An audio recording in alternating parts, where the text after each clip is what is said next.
是你泄露的，可你一直都在我们的监视中，怎么传递的情报？根本不需要传递情报，我一开始就猜你们会选这个粮仓。你猜的？你如何猜出来的？很简单，从距离和选择上来说，你们只有大康东宙和泰明2个地方的粮仓可选。东宙这里的粮仓是最大最重要，以你们的狂傲，我赌你们必定会选突袭这里。看来我的运气不错。该死！我就该直接杀了你这个祸害。好，苏明，是我小看着你这个纨绔，没想到你藏得如此之深。我一直都在跟你说实话，你自己不信而已。你不想要相思谷的解药了？你不想救你父亲了？你那相思谷的毒药，我自始至终没有服用过。至于救父亲，我会亲自去救的，就不劳烦你们了。原来如此，你一直在扮猪吃老虎，看来小丑是我。大康这次有备而来，此粮仓护卫足足有数万，你们不过1000，跑不掉了，投降吧。要我们投降？苏明，你真以为能吃定我们了？告诉你，我大元可不是那么好对付的。福乡少主，您是元帅之女，不得有误，请您先走，我们会利用这个纨绔和大康周旋，您一定要活着出去。保重，苏明，我记住你，把你的小命给我留着，下次再见面，我必定要你千刀万剐。苏明，你确实很聪明，这招扮猪吃老虎非常成功，但那又怎么样？杀人打仗靠的是硬实力，我们死之前定要拉你垫背。你若是乖乖投降，等会儿我会让你死得体面一点。既然如此，亮剑吧。这里是华夏神州，你们已经非法进入我国境内，立刻放下武器，接受检查。冥顽不灵。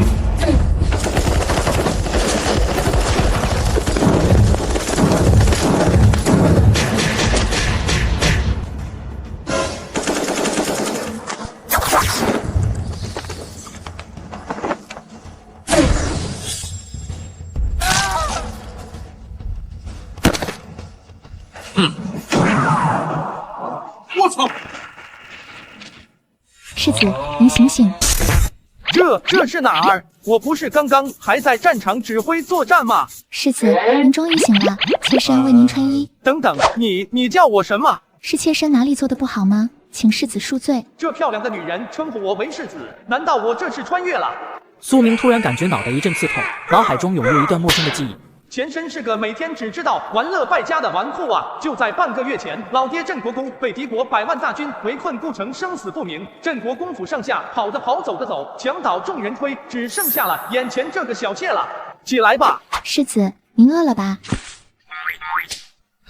咱们就吃这个。是啊，世子，府里值钱的都被您拿去当了，如今没有银两买酒肉了。世子别伤心，只要咱们努力，也能过上好日子的。妾身这就去制衣打柴，给您买酒买肉吃。努力是不可能努力的，咱们得想办法把我爹救出来，然后继续当一个二世祖，享受荣华富贵。前世的苏明可是特种兵王 ，SSSS 任务都能轻松拿捏。去战场上救个人，对于别人来说是天方夜谭，但对他来说不过是小菜一碟。呵呵，好大的口气！你镇国公府都要倒了，还妄想着荣华富贵？魏公公怎么来了？难道……苏明想了起来。此人是自己妻子高阳公主的奴仆，在狗仗人势还一直觊觎自己小妾，如今建国公府要倒了，更是敢坐在自己的位置上了。苏明，如今你爹也是快死了，镇国公府也没有什么价值了，现在更是不配做皇家的驸马，快把和离书签了。自己是这高阳公主为高岭之花，成婚3年，连手指头都没碰一下。可这位公主现在见自己没价值了，就要把自己踢了，这是妥妥的把自己当备胎啊！见苏明迟迟不说话，魏公公还以为苏明是不甘心。苏明，别再有什么妄想了，公主本就不是你能高攀的，把你镇国公府的地契给我，再把这个小妾给本公公玩2天，我考虑给你一些银两，让你多活几天。世子，不要卖了奴家，奴家真的能挣银子养你的。一个小妾而已，本公公看上的是你的福气。苏明，你知道该怎么做吧？当然。你不要过来！你不过是一条狗，谁给你胆子在我苏家这么跟我说话的？你敢打我？苏明，你疯了！我可是公主的人。公主怎么了？我可是你姑爷，以下犯上，别说打你，就是杀了你也是该死。给我住手！公主来了，苏明你完了。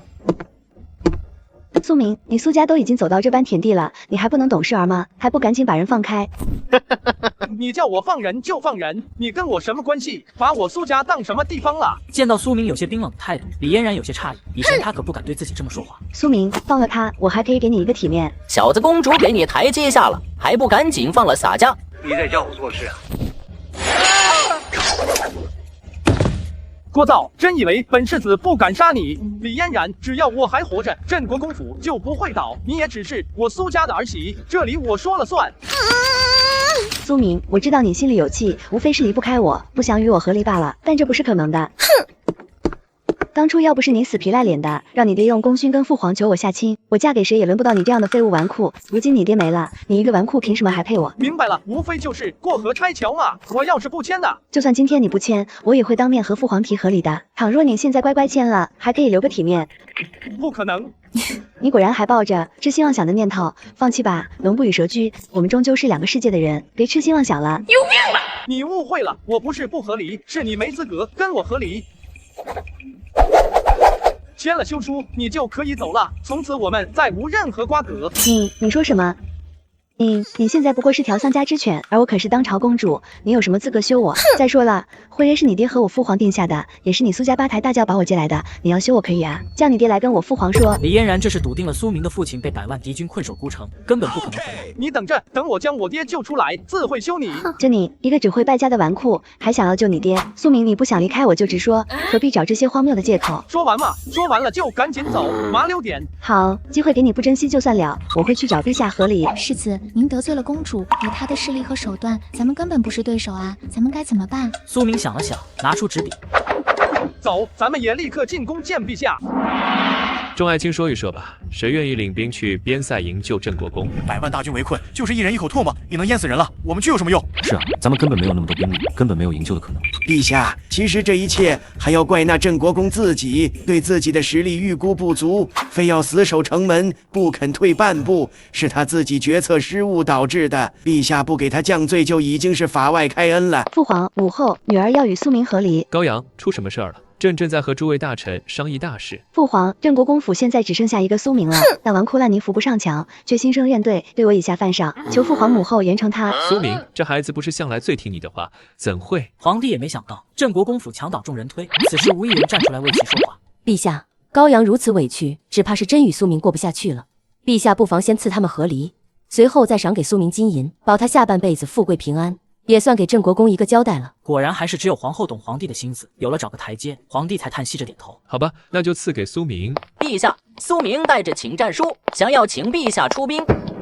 当整个大凤王朝对于敌国的百万大军都束手无策的时候，一个只知道败家的纨绔竟然递出了一份请战书。苏明，你可知你在说什么？臣知道，臣请兵出战救父。荒谬，那可是百万大军，你一个没上过战场打过仗的纨绔子弟也敢请战？莫非你以为战场如青楼，容你胡闹儿戏？苏明，我以为你跟进宫来是阻止和离的，没想到居然是为了哗众取宠，真是可笑。纨绔怎么了？至少我敢请战，大敌当前，你们一个个跟缩头乌龟似的，是不是等敌国大军兵临皇城，你们也是这样？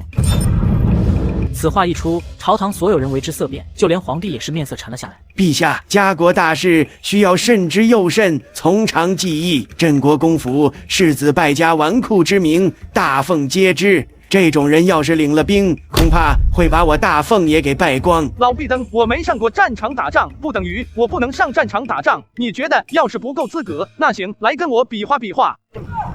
此话一出，众人更有些惊讶，没想到这个名不见经传的纨绔，竟然敢叫板当朝太师。对付你这样的废物，用不了太师出手，我陈浩就能轻易收拾你。陈浩少将军，这陈浩少将军可是鲁国公之子，擅长武艺，赏5000精骑兵，这样的一个少将军对付苏明，那不是大材小用吗？听说当初陈浩也追求过高阳公主，是镇国公府横插一手夺爱，也怪少将军要出手，他是想教训一下这个纨绔。面对百万大军不敢吭声，这时候着急跳出来下拜，真把我当软柿子捏。怎么样，苏明，你敢跟我比吗？陛下，我若是能赢了此人，当如何？众人没想到苏明还真敢应战，皇帝双眼一眯，神情认真起来。苏明，你若能赢他，朕便给你一个领兵出战的机会。比武开始。苏明跪下认输求饶，然后乖乖和嫣然和离，我还可以给你留点颜面。怎么想借我表现一下？听说你很喜欢我穿过的破鞋。你给脸不要脸，看来我今天必须给你点教训。也别说我欺负你，我让你一只手，来吧，我让你先出手。你打我，你还打？不是你让我先出手的吗？你偷袭刚刚不算，再来。太慢了，咱们大奉的少将军就这样的水平。苏明此举伤害不高，但是侮辱性极强，何况还是当着天子和文武百官的面。陈浩倍感屈辱，瞬间就红了眼。苏明，我给你拼了！不打了，不打了！我没看错吧？少将军竟然完全不是这个纨绔的对手。这陈浩怎么回事儿？不是说他在战场上很厉害的吗？怎么连苏明这个废物都打不过？怎么样，陛下，这算我赢了吧？等等，陛下，他这是偷袭，我不服。我擅长的是冲锋和厮杀，我要求跟他比对阵。对阵就是双方各带100个兵进行战术上的对决。陛下，我觉得陈浩少将军说的对，个人武力再强，也不过是个莽夫，没什么用，带兵打仗才是本事。苏明一听比战斗，乐了。前世的他不是在战场上，就是去战场的路上，可以说没有什么能比这个输的。苏明，你还笑？你对我的羞辱，我要1000百倍的还给你。陛下，这是不是有些欺负人？他陈浩本来就是先锋，擅长厮杀，苏明可是个没上过战场的纨绔啊。确实有些不公平了。苏明，你可敢答应？放心，你若是拒绝，战术之事，朕不会怪罪于你。谁怕谁？陛下，臣敢接，和陈浩对阵而已，哪里需要用上100个兵，10个兵足矣。但是我要文太师手里的兵符。此话一出，朝堂瞬间再次变得鸦雀无声。这小子竟然打了文太师手中的兵权，这是陛下都不敢轻易开口的事儿。哼，你还想要我手里的兵符？好啊，那我给你这个机会。准了。不要留手，直接弄死。太师放心，我这次一定帮您永绝镇国公府的后患。对决即将开始，陈浩挑选了100个骑兵，而苏明则是挑了10个弓手。果然是啥也不懂的新兵蛋子，都知道骑兵克制工兵，而这陈浩又最擅长骑兵冲锋，他还选工兵，10个工兵对决100个骑兵，1个冲锋就没了。10个工兵，果然取死之道。苏明刀剑无眼，你现在跪下认输也已经晚了，今天必须弄死你。对阵开始，今日咱们的打法叫游击战术。你们听我的命令，敌进我退，敌驻我扰，敌疲我打，敌退我追，明白了吗？苏明，你不是很狂吗？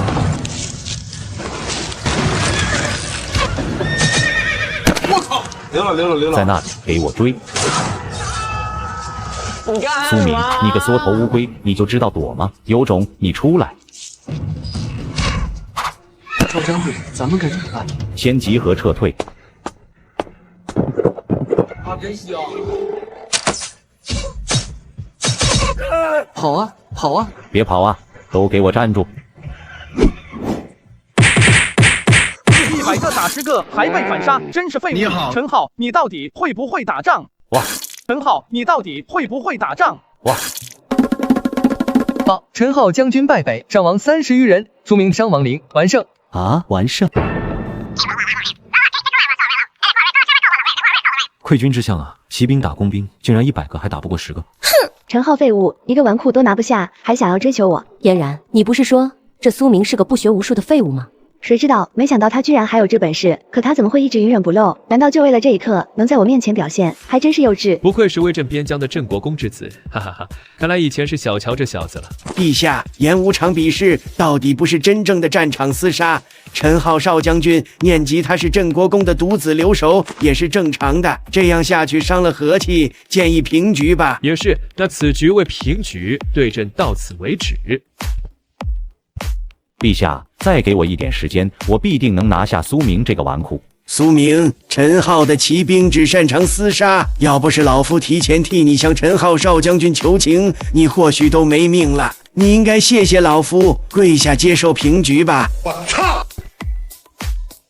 眼看我要赢了就平局，我谢你老母，我还从未见过如此厚颜无耻之人。此时的苏明算是知道自己父亲为啥愿意镇守边关了，这朝堂简直就是蛇鼠一窝啊！不好了，有一批大元的精兵伪装潜入了行宫演武场，已经杀进来了。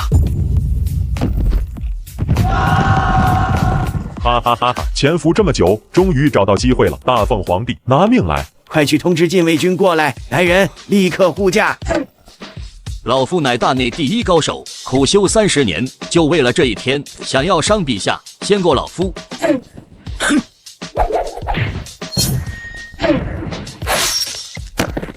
这竟然连我大内第一高手都不是他的对手！哈哈哈！这就是你们大内第一高手，太弱了！陛下，快！骑兵你们全挡在我前面！哈哈，终于轮到我表现立功的机会了。想要伤陛下，先从我陈浩的身体上踏过去。别杀我！跟我草原大员比骑兵，真是可笑。他们果然是大元骑兵精锐，在这样开阔的地形上，他们一旦冲锋就是无敌的。陛下，快撤！还有谁？果然啊，没了苏家镇国公，你们大凤其他不过都是一群废物而已。谁说我们都是废物的？我们大凤镇国公的儿子可是勇猛无双。苏明，你不是很厉害吗？你上啊！你是镇国公的儿子，听说不是个纨绔吗？你爹都快死了，不好好藏起来还敢露头？不是，俺是嫩爹。大元铁骑突袭皇家园林，碾压全场。本以为他能杀了皇帝，扬名史册，却没想到被一个纨绔拦了前面。你说什么？再说一遍。怎么，你们大元听不懂人话？我是你爹，还不跪下？你找死！皇帝也没想到，最后居然是苏明这个纨绔挡在自己面前。苏明，小心，不可大意。陛下，若是我今天能拿下这大元骑兵，您可要将虎符给我。可以，你若是拿下大元骑兵，不仅是虎符，陈浩的职位也给你。苏明跟皇帝交谈，40把群大元骑兵铁骑当做了一堆随意宰杀的猪羊。给我上！他一个人绝对扛不住我们一群骑兵，儿郎们将他的头砍下来当球踢。苏明，就凭你那支会躲藏的游击战术，被大元众骑兵这样一冲，哪里扛得住？根本不堪一击。你不是喜欢抢我风头吗？这下我看你死不死！骑兵是很强，但是有一个致命的弱点。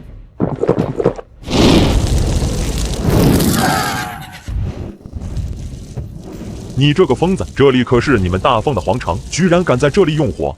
狭路相逢勇者胜，你们都敢潜入皇城，我有什么不敢的？可恶，这家伙竟然玩火自焚，为了功劳不要命的吗？没想到大凤竟然有你这样的杀才，之前是我小看你了。不过你以为你点火自焚破了我的骑兵就能护住了你们大凤的皇帝吗？来吧，让我试试你们大元的刀法比陈浩那个废物强多少。苏明，这个人连大内第一高手都轻易斩杀，你再怎么样也不过是螳臂当车而已。喜欢出风头，那你就和这狗皇帝一起死吧。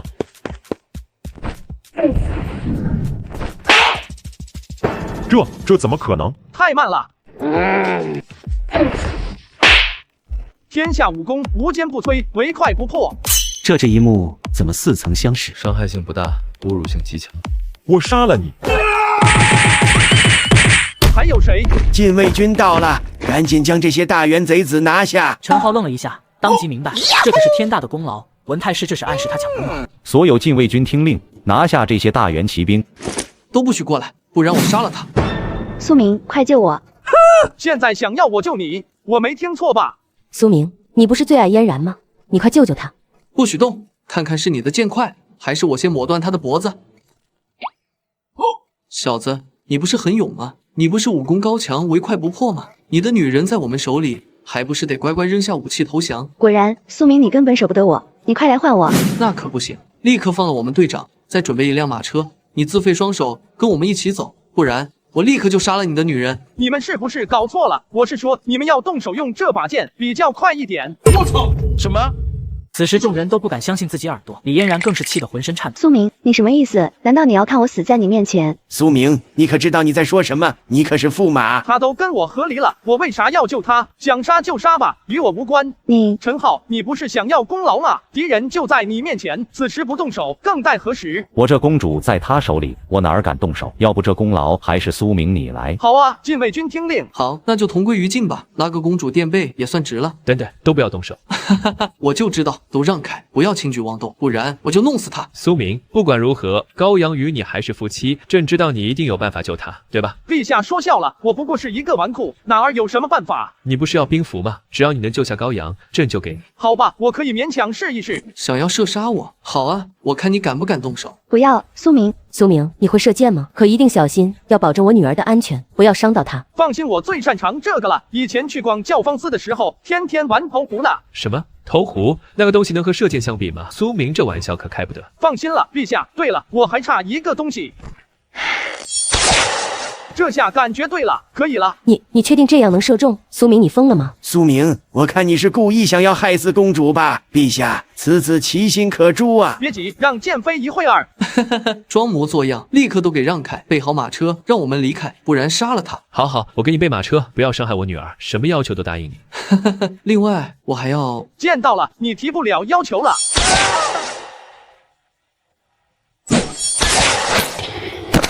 运气不错。这都能射中？此子剑术出神入化，竟然一直隐忍到现在。刚才是在威胁警告我等，此子如此深的城府，比他爹还要可怕，断不能留。可恶，又让这家伙给装到了啊！苏明，你今日表现很不错，以前是朕小看你了，不像某些废物。自今日起，陈浩卸去少将军职位，发配到精武卫历练。是。鉴于今日苏明出色表现，赏少将军职，精兵5000，黄金100两，绸缎5000。臣谢过陛下。驸马爷，这是陛下赏赐您的，恭喜贺喜！劳烦公公了，这是您的辛苦费。谢驸马。另外，陛下要老奴告诉驸马，晚上前往御书房一趟，陛下要单独见您。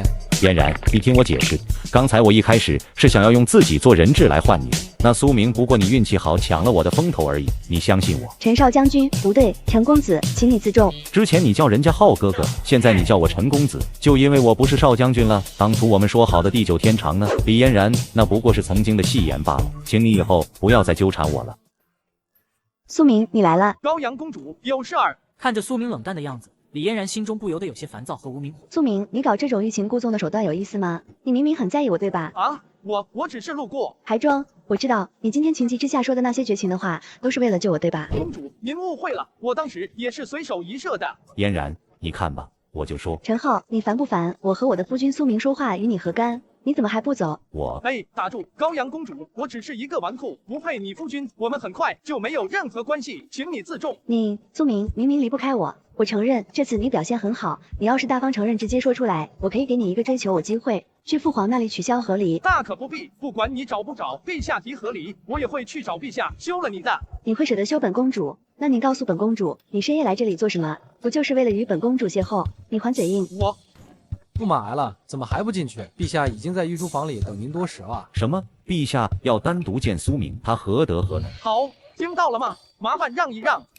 见过陛下，陛下可是要将虎符给我？苏明，我们皆知你爹被困边疆，随时可能会被大元杀掉。可现在朝堂的局势十分严峻，很多事就是我也身不由己，外加你爹的位置不少人盯着，你万万不可轻举妄动。虎符也暂时还不能给你，不然你定会成为大家的眼中钉肉中刺，引起众人不服。谁不服？当然是那些为大奉立下功勋的世家。跟你说这些，是因为你爹是我的兄弟，你不仅仅是我的女婿，还是我侄子，朕信得过你。好熟悉的话术，皇帝这是在 PUA 自己。既然你也有你爹带兵的天赋，以后就好好努力，就算有一天你爹不在了，朕也能扶持你成为下一个镇国公，以后不要再纨绔花天酒地逛青楼。这是在画饼，来到了古代也逃不过领导画饼啊！可陛下高看我了，我不过是一个纨绔，不想努力，更不想做什么镇国公，还是让我爹继续辅佐您吧，我在家躺平就好。你个逆子，怎么就不争气？你当真以为你能击溃大元100万大军将你爹救回来？不试试怎么知道不行呢？若是陛下您愿意全力配合我，给我足够的兵马和粮草，我定能将我爹救回。你。陛下已经查到了与大元骑兵勾结、放人进城的叛贼，但那叛贼实在是嘴硬，刑部用尽了手段，他还是不肯松口交代其他大元眼线的信息。哦，是吗？你不是想要朕全力配合你救你父亲？只要你能去把他的嘴撬开，朕就给你这个机会。陛下要让驸马爷去审讯，这他不是很行吗？要是一些情报都查不到，就别再提其他事儿了。苏明一听审讯，差点没笑出声。他穿越前作为特种兵王，摧毁敌人的心理防线，审讯逼供可是基本功，他从无失手。好，陛下均无戏言。均无戏言。哈哈哈，好爽啊！求求你们再捞我一下吧，或者再来2下，这种程度根本不得劲儿啊，是在给你爷爷挠痒吗？真是个变态，这样都不开口，气死我了！还是没招吗？我任职廷尉10几年，从未遇到这般油盐不进的罪犯，受刑对他来说凡事讲义，像是上门一样。不过不必担心，我在加大力度，必定撬开他的嘴。你这样是不行的，就是弄死他也无济于事。对付极端就得用极端，你让开，交给我来吧。哪里来的黄口小儿？这诏狱有你说话的地方吗？张廷尉，这位是镇国公之子苏明，受陛下之令前来帮助审讯大奉叛贼。什么？他就是那个镇国公的纨绔？我干了10年的廷尉都没审出来，他一个天天逛教坊司的纨绔来有什么用？给叛徒助兴吗？嗨，张廷尉，苏明现在是少将军了，请慎言。少将军怎么了？我为大奉审讯出了多少情报？陛下是不信任我了吗？只是让他来试试，这也是陛下的安排。咱家只是来办事的。可是，废话说完了吗？不行就是不行，出去待着。废话那么多干嘛？你好，让你试试。你若是能审出来就罢了，若是审不出来，我一定要跟陛下辞官。怎么换人了？直接上刑吧，小爷我浑身不自在，希望你能让小爷尽情吧。你以为你很厉害，谁也拿你没办法是吗？那不然，很好，来人把他的镣铐解开，我们坐下来聊聊吧。这么快就出来了？这连半盏茶都没有啊，这就审完了？审个屁，哪有这么快？肯定是这小子根本没有办法，直接躲出来了，真是不靠谱。没有啊，他什么都招了，很简单啊。这不可能，你怎么做到的？很简单啊，不需要刑讯逼供，只要讲道理，让他认识到自己其实是一个废物，是一个危害社会的蛀虫就行了啊。我是个废物，为了推翻王朝的使命，40岁了一事无成，每天提心吊胆，刀口舔血，吃的是剩菜剩饭，到现在还没有和女人牵过手，甚至不知道女人是什么滋味，这辈子有什么意思？老子不想干了！我操！我全告！我服了，苏世子真是厉害呀！这么快就回来了，看来是无功而返了。苏敏，这下你知道对抗大元没那么简单了吧？不过你也不必灰心，好好努力。嗨，陛下，审出来了。这么快，没想到朕还是小看你的本事了。根据线索，我们查出了11个大员安插在我大凤的棋子，其中最重要的是教坊司的花魁，此人在大员的身份地位不低。此物正是与其联络的方式。你的意思是？臣认为现在不适宜打草惊蛇，先让臣前接触一下，获取情报。你去。你很勇啊。另外，陛下，我还有一计，希望能与大康结盟。你想要与大康结盟，帮助你父亲，这恐怕很难。大康善文，心高气傲，一直看不起我大凤。他们答不答应都无所谓，只要陛下将他们请来即可，剩下的交给我就行。好，就按照你说的做。陛下，臣还有最后一个要求。说吧。儿臣去教坊司和花魁接触，总得需要银两。你看，臭不要脸！找你的老丈人要钱，去教坊司花天酒地找女人，你是不是有点过分了？教坊司新来的花魁，不但人长得沉鱼落雁，听说还擅长跳掌中舞，极为难得。是啊，听说为了他，鲁国公的2公子陈浩和4大才子之一的杜学斌都来了，嘿嘿，就为了争夺花魁的初夜呢。哎呦，苏世子，你是好久都没来了，我的姑娘们可想死你了。哈哈哈，想本世子了是吧？来上。苏敏，你爹都快要死了，听说家产也败光了，还有心思来教坊司花天酒地。陈浩阴阳怪气的话一出，全场都安静下来，看苏明的目光奇怪戏谑。这苏明还真是个烂泥扶不上墙的废物啊！爹都快死了，还在这里花天酒地。这郑国公这英雄一般的人物，可他的儿子却是个只知道败家享乐的废物，还真是可悲啊！那还得多多感谢陈公子大方，将陛下给你的奖赏都让给了我。苏明，你得意什么？就算给你再多奖赏，你迟早也会败光他们。陈浩兄，此人就是那纨绔苏敏，在演武场上胜过了你2次。杜兄，这小子有点邪门，老是喜欢抢别人的风头，你别小觑他。一个不学无术的纨绔罢了，会点武功又如何？头脑简单，四肢发达，你等着瞧，等会儿看我帮你找回场子。快看，快看，花魁来了！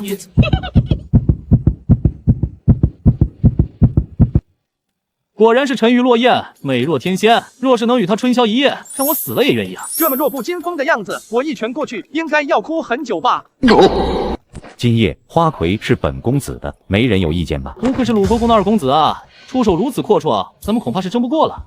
就算你有钱，也不敢争。难道你想得罪鲁国公府？你鲁国公府是吃不起饭了吗？就这点，瞧你这穷酸样！今天本世子高兴，全场消费由我买单。另外，本世子还想点天灯，无论是谁出多少银子买福香姑娘，本世子都比你多出1两。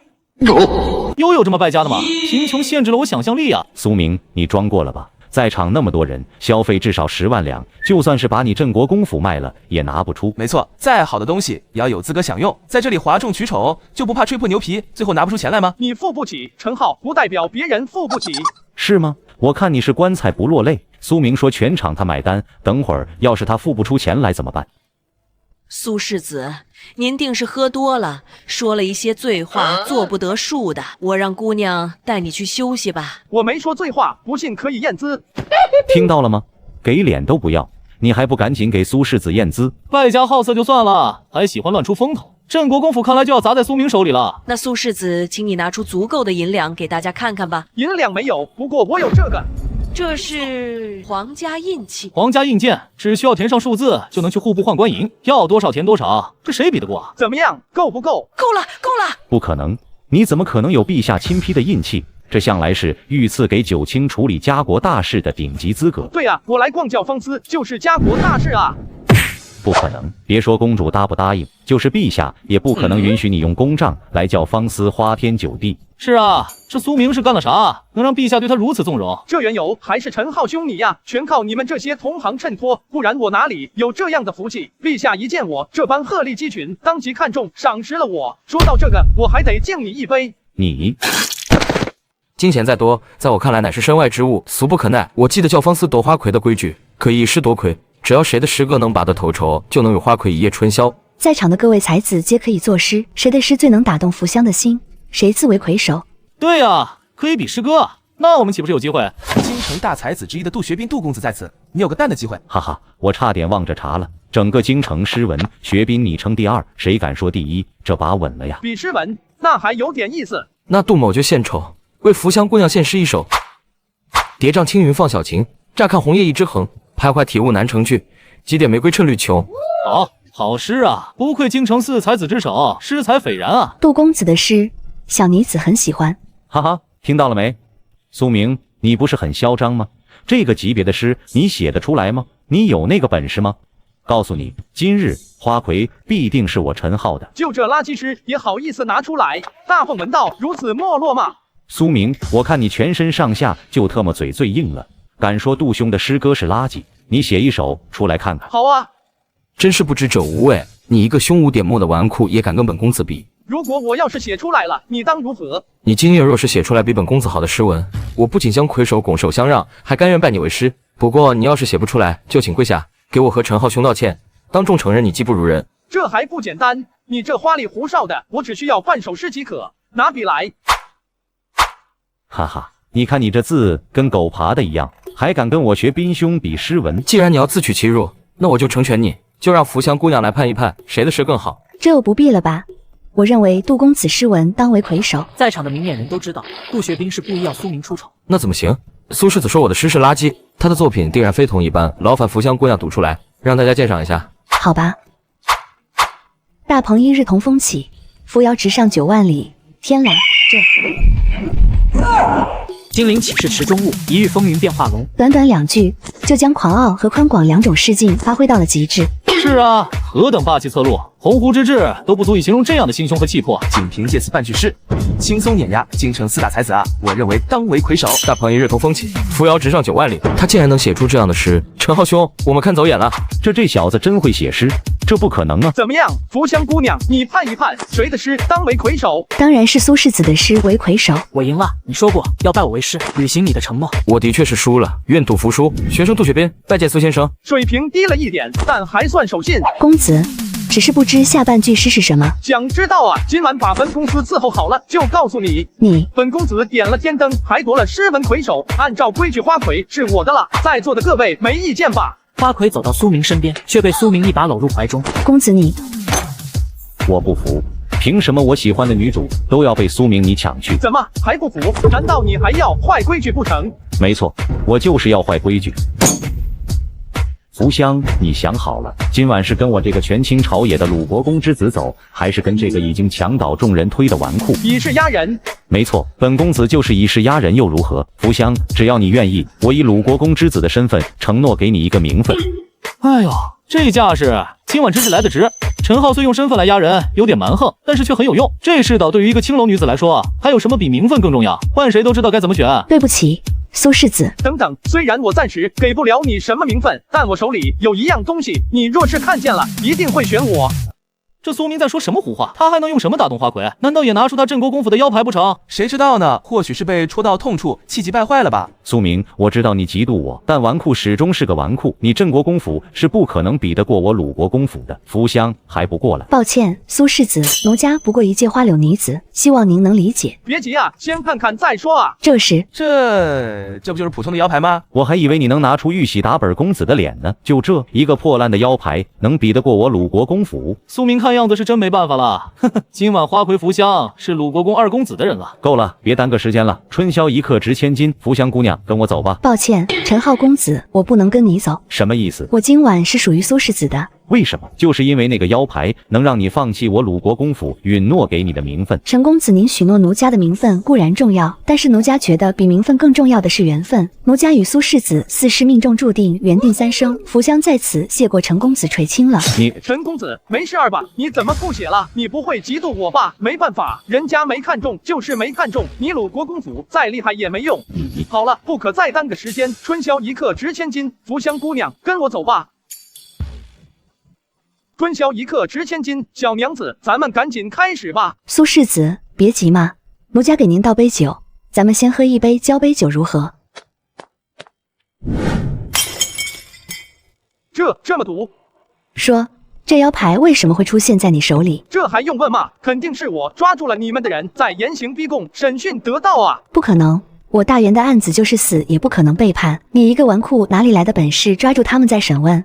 你这谎话还能编造的更假一点吗？不是，我说实话，你们也不信啊？好吧，没想到被你看出来了。哎，快把剑放下，我可是自己人。自己人？没错，这腰牌是老蒋交给我的，因为担心这次突袭皇宫的任务失败，他的身份暴露，他特意提前将这个给我，让我转交于你。让你这个纨绔来接近我，倒的确是合情合理。对了，我和老蒋的暗号是什么？这个他肯定告诉你了吧？暗号？没错，你不会不知道暗号吧？若是错了一个字，我立刻割了你的脖子。这还能有暗号？不对，这是个陷阱。老蒋这名是我瞎编的，他没反驳，我编出来的假名，说明这群大员的案子互不相识。若自己要随口编出一个假暗号，那才是真露了马脚。你们都没见过面，哪儿来的什么暗号？哟，还真是，你暂时通过了我的考验。福香，你们进去那么久了，怎么没动静呢？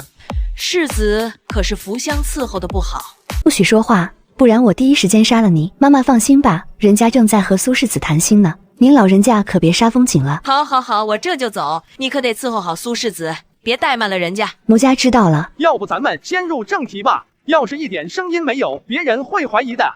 说要怀疑也是怀疑你不行。呵呵，我行不行？你得试了才知道。来啊，来战！老蒋还跟你说了什么？你是要听实话还是假话？你是想死还是想活？哎，我选说实话。我只是找到他说我想要救我爹，然后和他谈了一下理想和人生，他就信任我了，随后特意将腰牌给我，要我来找你。原来如此，他定是想要利用苏明这个纨绔。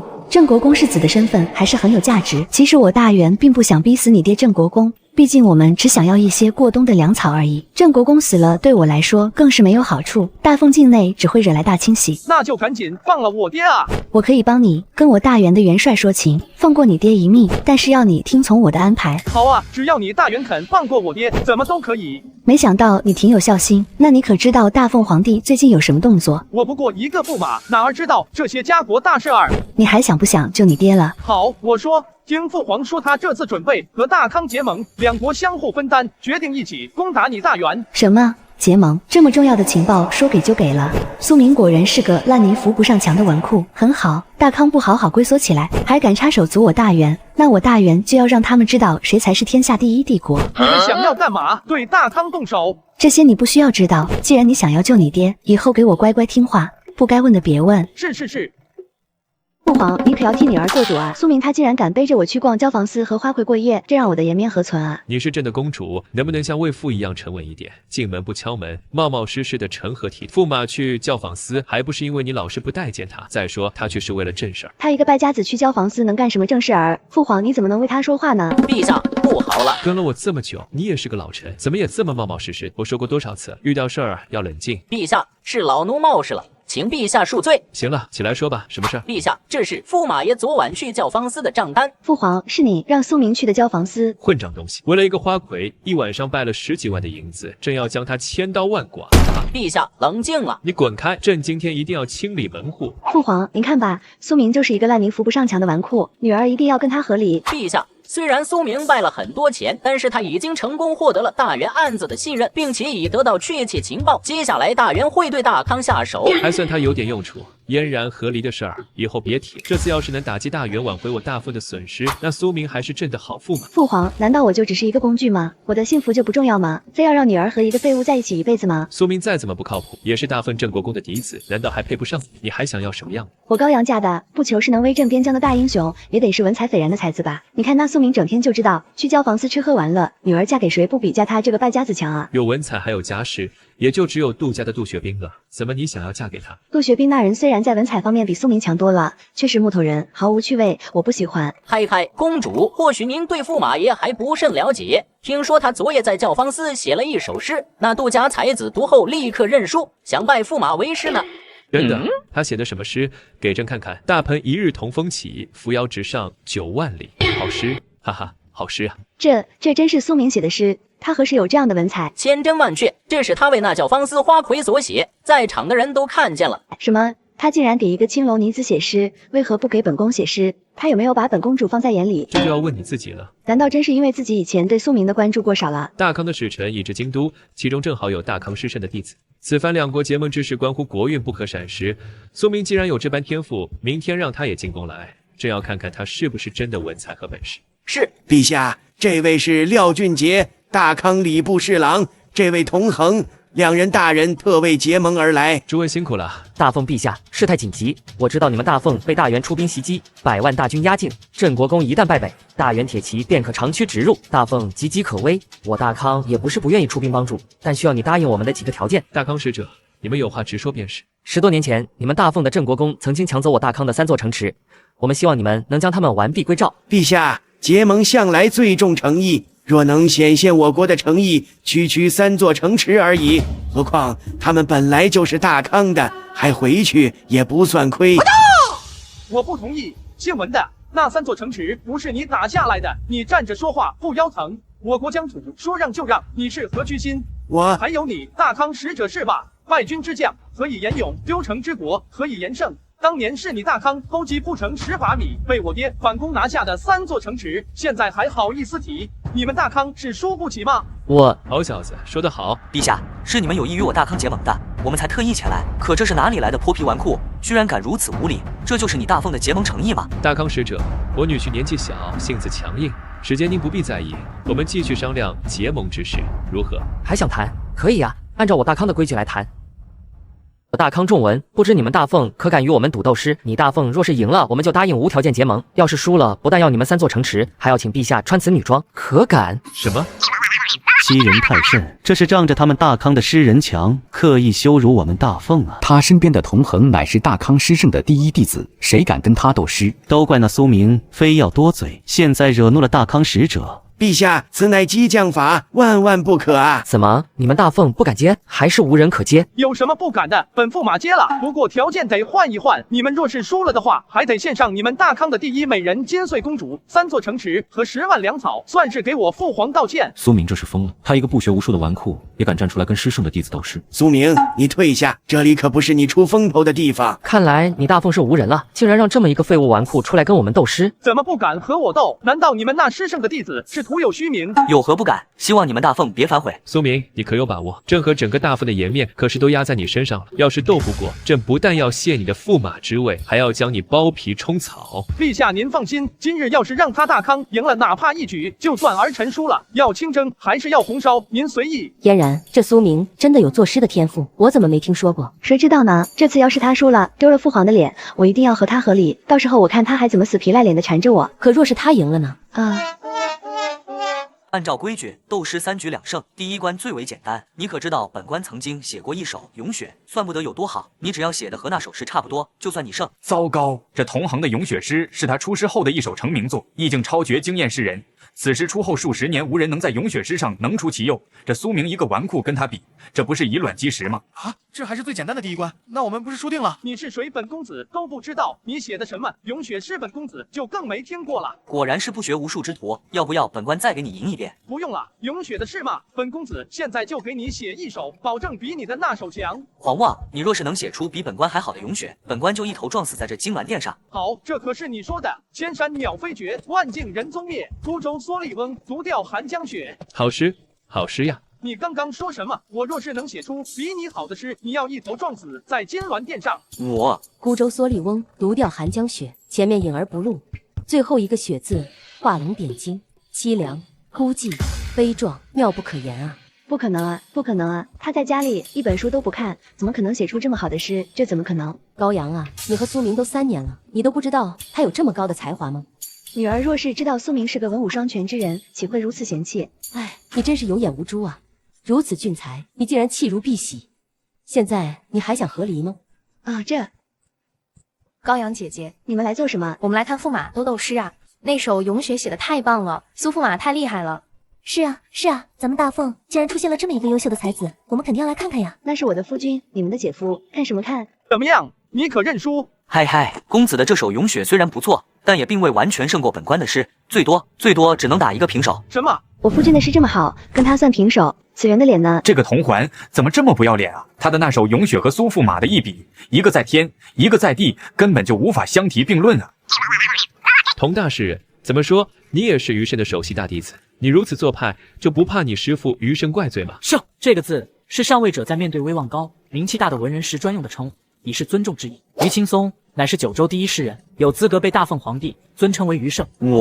陛下，苏世子的这首诗在下官看来确实不错，可要是说能和同环大师咏雪相提并论，并妄言超过，属实有些言过其实。如果陛下执意觉得苏世子更胜一筹，当做平手是最好的结局。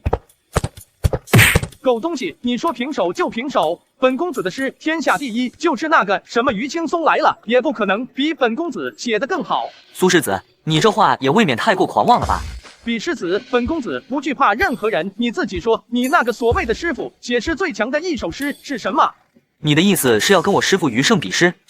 苏明竟然要挑战余青松，可是九州第一诗人，即便是在整个九州的历史上，也能排进前3，一生作诗未逢敌手，跟他比诗怕是疯了吧？苏明，你不要太嚣张过头了，和谁比不好去和那诗圣比，你是非要看陛下和大凤出丑吗？赶紧给同恒道歉。本驸马怎么做轮得到你这条老狗在这里指点吗？刚才大康挑衅的时候，你怎么不站出来指点一下他们？我冥顽不灵的东西，等会儿老夫你们怎么收场？可可，苏明，此事事关重大，还是斟酌一番为好。陛下放心，今天就是那老师尊余胜亲自过来也没用。狂妄！既然你要找死，那我就成全你。那第2关就比七律好了。完蛋了！余青松最擅长的就是七律，以悲壮著称，更是数以千首，随便拿出一首就是耳熟能详的名作。苏明怎么可能写出一首能力压余青松千首的绝关之诗啊？那这么说，岂不是死局？母后，你看这苏明给点阳光就灿烂，这下可怎么办？要是输了，我必定和他和离。万一他还是赢了呢？这怎么赢？不可能！陛下，现在认输，我大康可以给你们留一点体面。苏明，今天你将成为大凤的千古罪人。罪人还是功臣，言之过早，且看我作诗。苏明要是输了，朕可得穿那女装。苍天，自己有何颜面的见先帝？臭小子，你可千万不能输啊！苏驸马，这都半炷香的时间过去了，你是不是想不出来？想不出来就认输吧，别耽误时间了。那你可误会了，本驸马不是想不出来，是诗太多了，我有点纠结选哪个诗，挑首普通一点的吧，给你师傅留点面子。能有一首比肩诗圣的七律就不错了，还很多。苏明，都这时候还这么装的吗？呵呵，苏驸马的嘴还真是铁打的一般硬啊！你不必给我的师傅留面子，把你的诗都念出来听听，让大家开开眼界，也让我等输的心服口服。你说的也对，那你听好了，第1首，辛苦遭逢起一经，干戈寥落四周星，山河破碎风飘去，身世浮沉雨打平，惶恐滩头说惶恐，零丁洋里叹零丁，人生自古谁无死，留取丹心照汗青。我操！好一个人生自古谁无死，留取丹心照汗青。此诗何名？过零丁洋。一身浩然正气，生死置之度外的气节，此子大才啊！没错，我一个不懂诗文的人，听了也感觉热血沸腾，我感觉要爆了。同恒，此诗可比肩你大康诗圣的七律。人生自古谁无死，留取丹心照汗青。他的心既然如此高傲，可他却为何从未告诉我？没想到苏驸马不仅武功了得，这诗才也是极佳。这一局我们大凤赢的几率很大啊！高阳姐姐，您真是有福啊，竟然嫁给了这么一个乘龙快婿。高阳姐姐，我听说您昨日回宫，还和父皇吵着和离呢，是不是真的？可以的话让给我吧，我好喜欢他。和离？这种文武双全的世家子弟，抢还来不及呢。如果苏世子真的和离，我就和我老爹说去郑国公府提亲。谁跟你们说的我要和离的？那是我的丈夫，我的老公，谁敢跟本公主抢一下试试？此诗的确不错。嗨，同师，你可别弱了你师傅的名头。没错，苏驸马，你这首过零丁洋确实不错，能与我师傅打个平手。这都能算平手，这大康师真不要脸了。住手！你要做什么？别拦着我，我要砍死大康这群厚颜无耻之人。大康是结，我大凤是希望与你们结盟，可你们也别太过分了吧？陛下此言差矣。俗话说武无第二，文无第一。苏驸马不过是一个纨绔，说他能写出一首与我大康诗圣平手的诗，不算辱没了他吧？况且我大康诗圣七律诗可是有1000首。就知道你们会这样说，我这里可不止1首，你们且听好了。凤凰台上凤凰游，凤去台空江自流。蜈蚣花草埋幽径，晋代衣冠成古丘。三山半落青天外，二水中分白鹭洲。总谓浮云能蔽日，大凤不见使人愁。此诗可够抵你师傅千手。凤凰台上凤凰游啊，这还没完呢！风急天高原啸哀，渚清沙白鸟飞回。无边落木萧萧下，不尽长江滚滚来。万里悲秋常作客，百年多病独登台。艰难苦恨繁霜鬓，潦倒新停浊酒杯。此时竟让朕想起了随先帝出征的日子。诗句质朴无华，却字字悲切，意境浑然天成，当为七律之冠啊！万里悲秋常作客，百年多病独登台。我师傅年过古稀，也未能写出如此动人至深的诗句。如何？我这2首七律可抵过你师傅千手？我认为，嗨嗨，同师，你师傅可是诗圣，你够了，搭上我的脸就算了，难道还要我师傅那张老脸吗？苏驸马大才，您这3首都能够冠绝古今的诗歌，远超我师傅于青松。我替我师傅向你认输。徒弟替师傅认输，这还是千百年来第一次啊！敢问苏驸马，您这最后一首诗为何名？登高。好一首登高，输给这样的诗，想必我师傅也不会怪我的。那这么说，这局算我们赢了吧？看到了吧，那是我夫君，他赢了。高阳姐姐，真的好羡慕你啊，你的驸马好有才华。高阳姐姐，您能让姐夫教我诗词吗？求求你了。滚开！你们可别想觊觎我的驸马。那你还跟他和离吗？母后您说什么呢？女儿这一辈子与他比翼双飞，永不分离。3局比试，我大凤1平1胜。若是最后一局我再胜，大凤就赢了，你们大康就得第一美女金穗公主，同样3座城池10万粮草。前面都是你们大康定规则，这第3关是不是该让我们大凤定规则了？是谁给的情报说这个苏明是纨绔的？今天他要是能活着回去，我一定掐死他。陛下，除了比不要脸，其他无所谓，让他们大康定规则又如何？好，既然如此，那第3次比斗规则还是由我们大康来定。这第3场比对对子，不是说好斗诗吗？怎么变成比对子了？出尔反尔，这不公平。不是我们大康要反悔，而是斗诗很难分出胜负，可对对子不一样，这是文斗中的5行，上下联对得出，对不出一目了然，胜负也更好分辨。明明是大康觉得胜不了苏明，这才换了文斗的方式。康国之人都是如此的无耻吗？怎么从斗诗变成对子，大凤便不敢接吗？这廖俊杰可不是一般人，他在康国以对子强闻名，在康国的一次文坛盛会上，曾以一己之力对30人，将一对年长的老者对得当场吐血身亡，得了一个对穿肠的名号。苏驸马，你觉得呢？换对子也行，我接了。此子果真是狂妄，我今天必须为大康找回颜面。听好了，第1联，国之将亡必有，这是在骂我大凤国将亡，而且必有妖孽啊！苏驸马可能对出，小意思，老儿不死是为贼。你，哈哈哈，死驸马对得好，气死这老贼！该我了吧？1、2、3、4、5、6、7。这不全都是数字吗？这也能成对？老廖，没有吧？即为网吧，也就是王八，他在骂咱们王八呀！我听不出来吗？要你提醒吗？廖世杰，你行不行？能不能快点？可我这一次算你们赢，你们别高兴太早了。这一次该我们先出，闲看门中木。难度有点上升了，这是拆字联，把闲字拆开了，极为考究。苏世子，你能对出来不？对不上来的话，可以认输。字间心上甜。苏驸马有点东西，看来本使得使出绝招了。地为宣纸，河为墨，小小数字也敢画，这就是你的绝招。天为棋盘星座子，区老狗也敢下。你该本公子了吧？望江楼，望江流，望江楼上望江流，江楼千古，江流千古，大凤风骨流千古。廖大人，请接。这怎么接？廖大人，若是对不上来的话，可以认输的。这么厉害的对子，稳了，稳了！这上联真是太精妙绝伦了，何等磅礴大气！你瞅瞅廖俊杰那样，他这是对不上了。女儿，你这驸马我是越看越满意，你可捡到宝了。那肯定的，我高阳的驸马就得如此。高阳姐姐，驸马爷怎么这么厉害？这都是本公主调教的好。哇，好羡慕高阳姐姐。廖大人，你倒是快说下联啊！廖大人，你到底对得上来不？这种对子，别说是对了，就是听他也没有听过，这让他怎么对啊？早知如此，就让童环继续和他斗诗，比什么对子啊？你好好想，本公子吃完这个苹果之前，你要是能对出来，本公子再和你玩点高难度的。这还不是最高难度？不行，我为了小命也得对出来。死脑子，快想啊！你看我干啥？这个我肯定对不出来啊！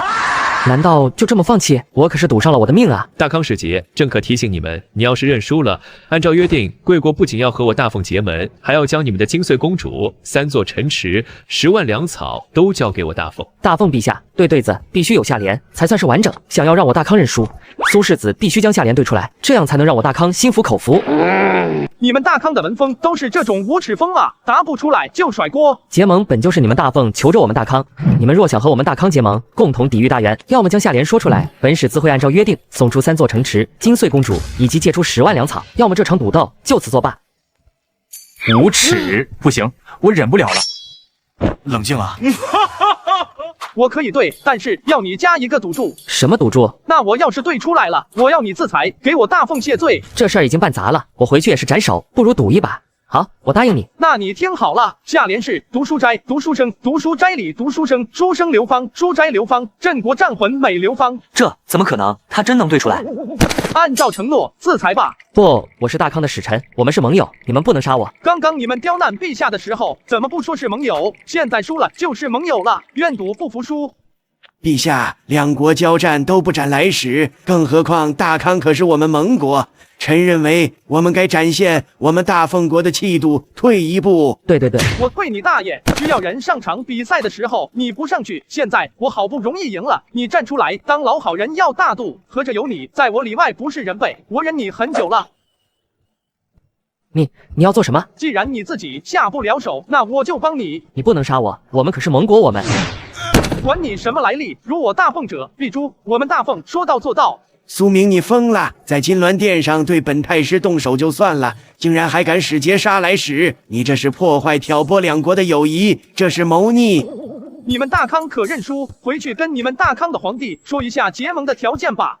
认输又如何？你大凤斩了我大康的来使，还想要跟我们结盟？大元善起，算算时间，这时候应该已经攻打大康了。回去告诉你们大康，结盟的条件得改改。杀了我大康的使节，就算你大凤现在给我们3座城池也晚了。我们陛下定然不会和你们结盟。你误会了，我的意思是，若你们大康想要和我们大凤结盟的话，3座城市现在不够，必须给我国割让6座城池，还需送上20万粮草。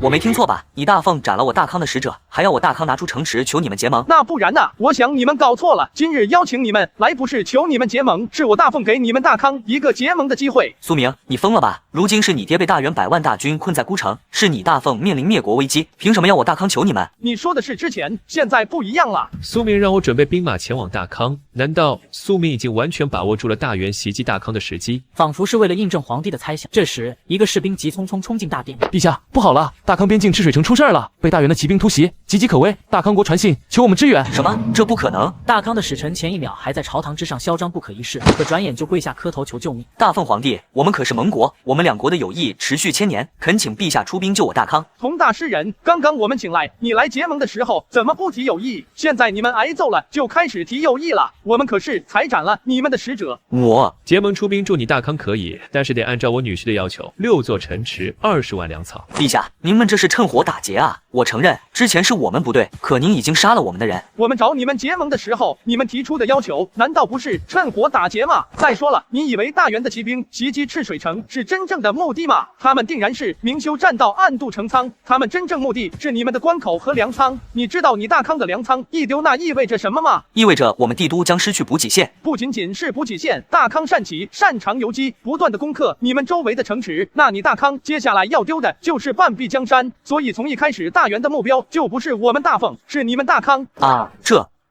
是丢掉你们大康半壁江山，还是丢6座城池？你们知道该怎么选啊？大元真是这样的意图吗？朕怎么没看出来？这小子不会是在忽悠这大康的使臣吧？我知道了，我大康答应陛下的要求，请大凤立刻出兵救援我大康。那赶紧签字吧，我们的支援已经出发，差不多就快到。这合约都准备好了，感觉哪里不对劲呢？老丈人，这次从大康得的好处，抵得上去教坊司的损失了吧？还得是你小子啊，把那大康使臣唬得一愣一愣的。那陛下，臣这次的赏赐呢？啊，什么赏赐？陛下，你这就没意思了。臣呕心沥血，好不容易帮您争取到了这么多好处，您不得赏我一点好处？说你这人聪明绝顶，一点天才的傲骨却没有；说你是个将才杀才，却又一点大将风范都没有。罢了，苏明，别说朕小气，朕封赏给你一个将军职位，金吾卫大将军的职位和开府建衙的权力，能掌兵30万，够了吧？这老壁灯，金吾卫的位置一直都是鲁国公陈家掌握的，让自己去当金吾卫大将军，岂不是让自己与鲁国公直面争权？开府建衙的权力更是歹毒，自己一旦接受，立刻会成为朝廷上的靶子，以文太师为主的党羽定是立刻攻击自己，这是真不怕自己死得快啊！陛下，您确定这是封赏，不是要我死？皇帝看苏明便秘的表情，心里莫名的舒畅。反正你都树敌那么多了，再多几个也无妨。让我去做这个金吾卫大将军可以，不过陛下，那银两呢？粮草呢？你都是大将军了，这些问题你自己想办法。陛下，您的这些要求，这些臣可以接受，但有一个条件。什么条件？儿臣要休了高阳公主。什么？曹公公，陛下在里面吗？启禀公主，陛下正在和苏驸马商谈，请问您这是？正好，我准备给苏明一个机会，跟父皇说取消和离。儿臣要休了高阳公主。哼！皇帝差点以为自己听错了。啊，你说什么？你要休了我女儿？陛下，你不用激动，儿臣不是嫌弃您，实在不行再给我换一个新的也行，不过只能当小妾，我得把我的妾室立为正妻。啊，你说什么？休了我女儿，然后再换一个女儿给你，还只能是妾室？你再给我说一遍。苏明，你简直是倒反天罡啊！今天不说出个所以然来，朕必定将你剥皮冲草。陛下，成婚3年，臣和高阳中书从未有过夫妻之实，如今高阳也3番5次跟我提出和离，他根本就不喜欢我，这强扭的瓜不甜，不如早早分开。啊，你说什么？你们3年没有过夫妻之实？对啊，这样还占着我的正妻之位，不如休了。我不同意。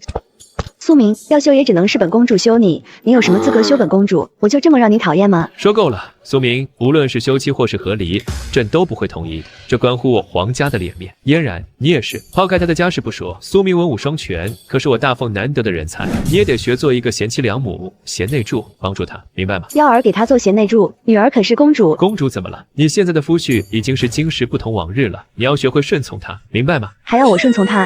不可能。苏明是本公主的驸马，再如何优秀也得依靠本公主，让我低头顺从她，绝无可能。是吗？陛下，您看到了吧？苏明，这婚约要退，也得你父亲来退，不然我是绝不可能答应的。好，等我把老爹救出来，必定休他。去吧，你要掌兵救你爹，就必须掌握禁务卫，掌握兵马，这也是你救你父亲最后一道考验。夫君，您回来啦。乡主，你这是做什么？府里现在需要钱，我想能挣钱买一些酒肉给夫君。乡主，有你我夫妇何求？哎，还是得要挣钱，未来打仗兵马、粮草、武器都需要钱，这的确是个问题呀。我记得咱们府里收藏了不少书和典籍吧，干脆咱们卖书算了。夫君不可啊，这些可是郑国公这几10年辛苦攒下的书籍，原本不能卖啊。我说的卖书不是卖咱们的原版书，是卖纸啊，卖纸，卖新书。这些竹简也太重了，若是能做出又轻又薄的纸，一定能赚大钱。读书这件事儿自古就只能是有钱人的专属，现在的书籍大多数都是竹简或是丝绸，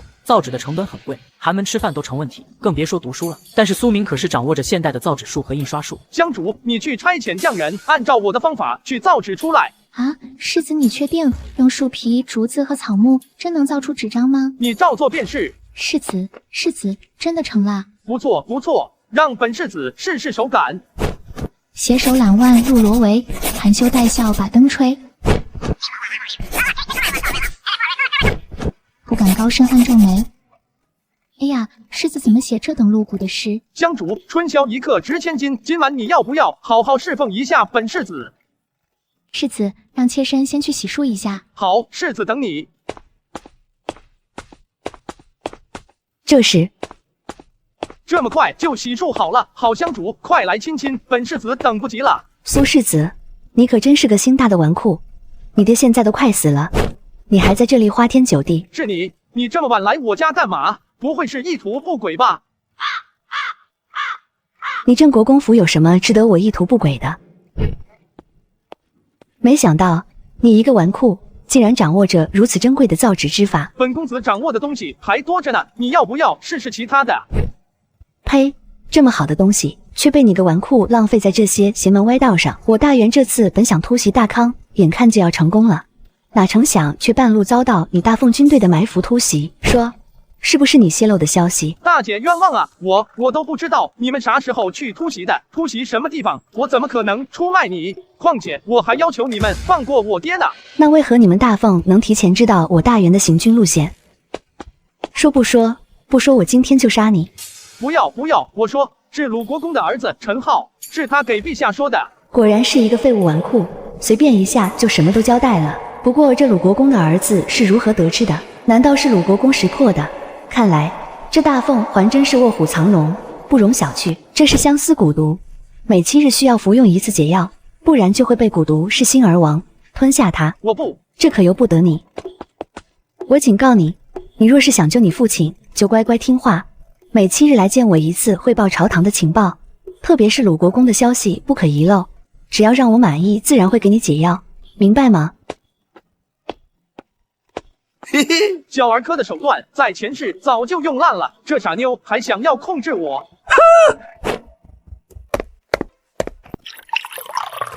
驸马爷，陛下要求您必须明日报到，早日接管30万金吾卫。知道了，只是这种事儿何须曹公公您亲自跑一趟？咱家来是为了提醒驸马爷，金吾卫的副将军是鲁国公的大儿子陈崇虎，他领兵多年来一直想要坐上大将军的职位，曾多次向陛下求这个职位，可陛下却一直没给。如今这职务却给了驸马爷您，他肯定不服气。您前去就职，可一定要小心应对呀。陛下没给，肯定是有他的原因，这是想要利用本公子敲打他呀。多谢曹公公提醒。香烛，立刻去备车马。世子，您真的要去领兵打仗吗？你不会和国公爷一样不回来吧？放心，不会有事的。等我把我爹接回来，还要立你为正妻呢。好，我这就安排马车送您去金吾卫。先不去金吾卫，咱们先去会一会京城第一书香世家杜家。你个不成器的东西，跟苏明那种纨绔一样，去交房厮混就罢了，你还当着那么多人的面向苏明那种纨绔子弟行拜师礼，我杜家100年书香世家的脸都要被你丢尽了。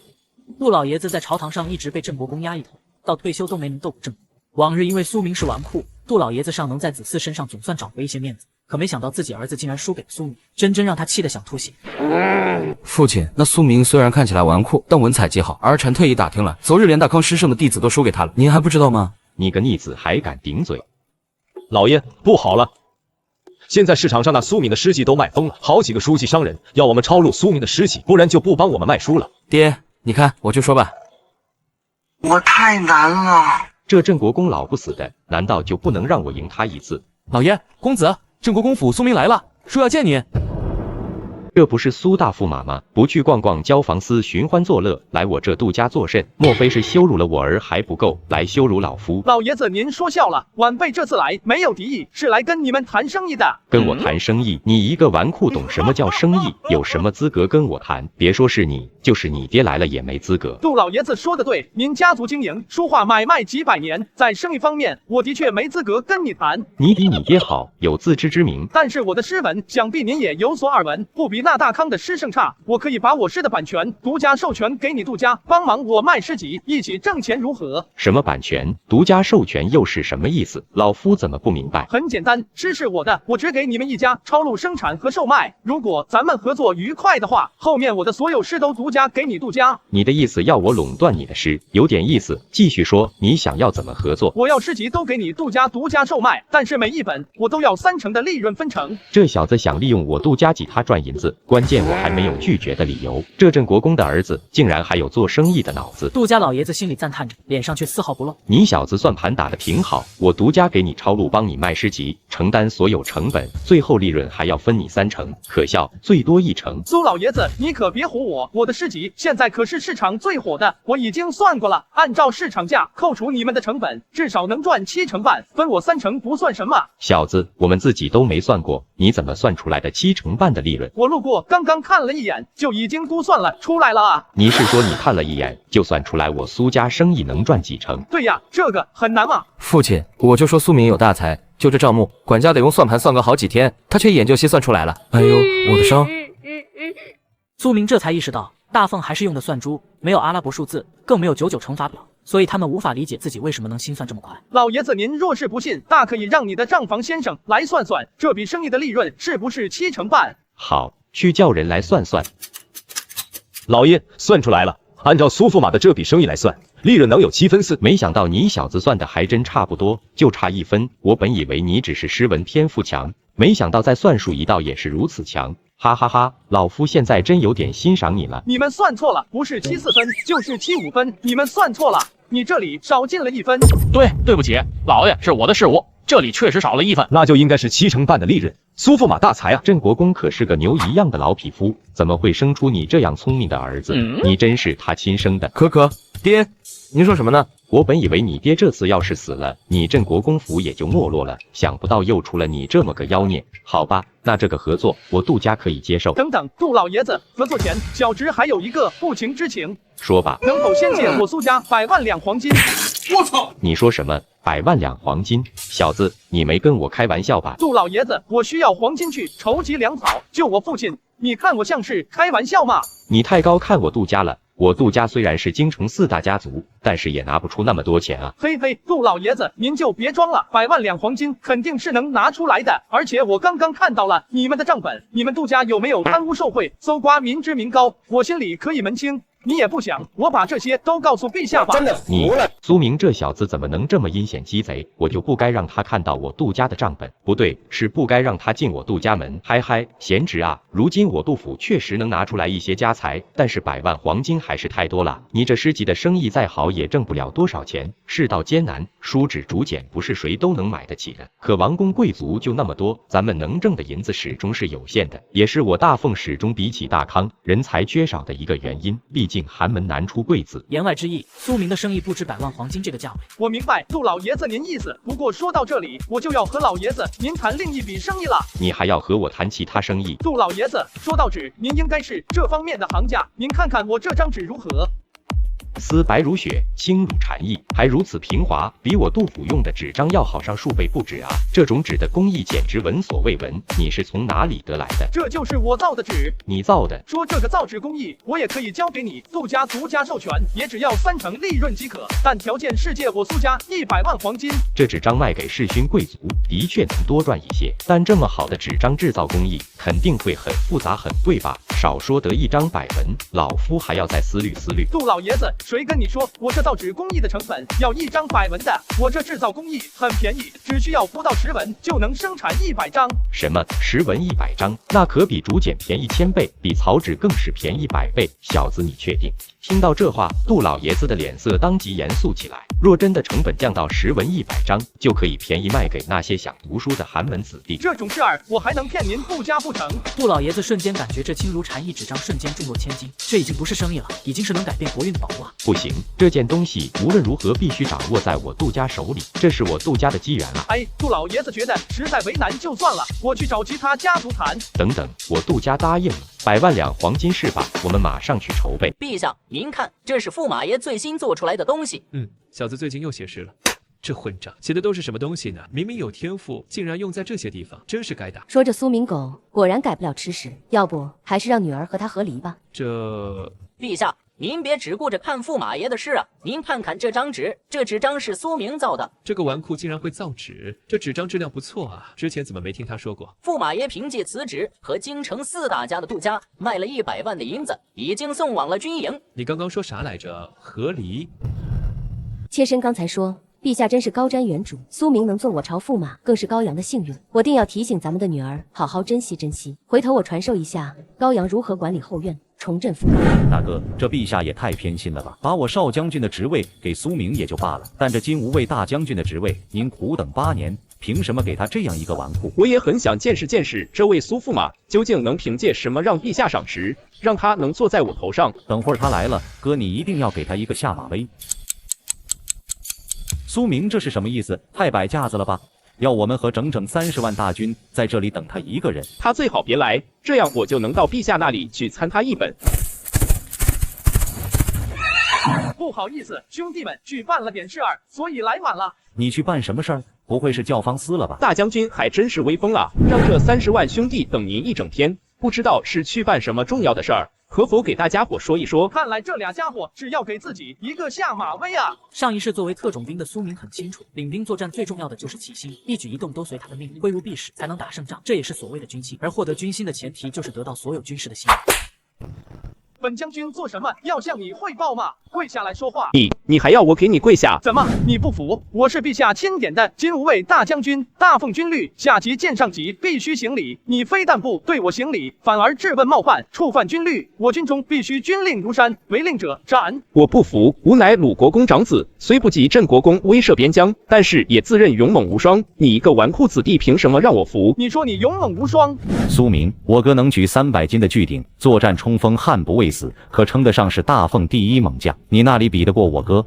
你少拿军律官衔来压人，你这般折辱我哥，不过是个仗着陛下宠爱的纨绔子弟。30万兄弟皆在这里看着，只会寒心，谁都不会服你。陈浩，败军之将，给我闭嘴！陈崇虎，若我能胜过你，比你还勇猛无双，你会不会服？你要跟我比力气，我可是能举300斤的鼎，你要我服你，至少得举起400斤的鼎。光是举鼎，力气大有什么用？吓死敌人嘛！在战场中，个人的勇武始终是有限的。苏明，你比不过就是比不过，找这些借口做什么？搞得你好像真的懂兵法似的。苏明笑了，上一世他可是熟练掌握华夏1000年的古今兵法，甚至被特聘到作战学院做过战术老师。这个时代谁能比得过他？本将军考教你们，可知道兵法的最高境界是什么吗？论兵法至高，当然是看破对手所有路数，战无不胜，以少胜多。难怪咱们大凤如此多的土地和实力，还打不过区大员。大言不惭。那你说兵法的至高境界是什么？当然是兵不血刃，不战而屈人之兵。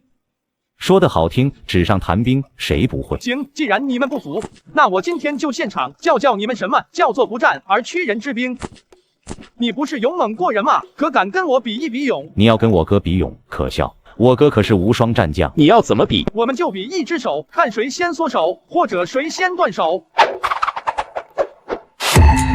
这大将军也太勇了吧，敢这样拿自己的手赌。副将军，该你了。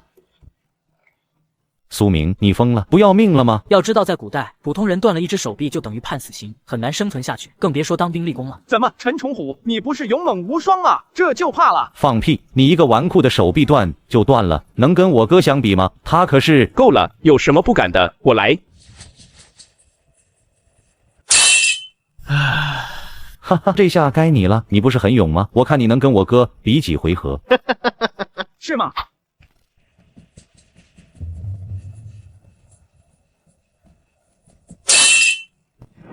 该你了。